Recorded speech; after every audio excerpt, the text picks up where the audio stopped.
জেলা পরিষদ চেয়ারম্যানের সাথে লংগদু মৎস্যজীবী দলের সাক্ষাৎ।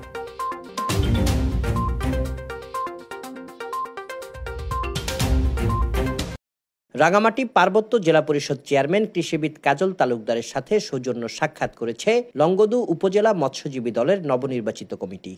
রোববার সকালে তারা জেলা পরিষদ চেয়ারম্যানের কার্যালয়ে উপস্থিত হয়ে সৌজন্য সাক্ষাৎ করেন ও ফুলেল শুভেচ্ছা জানান।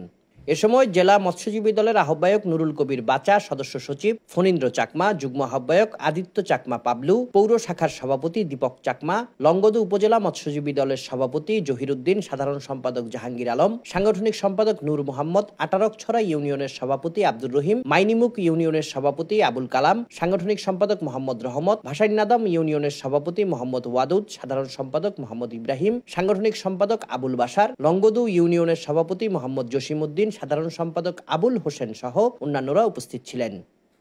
Desk report, CST TV।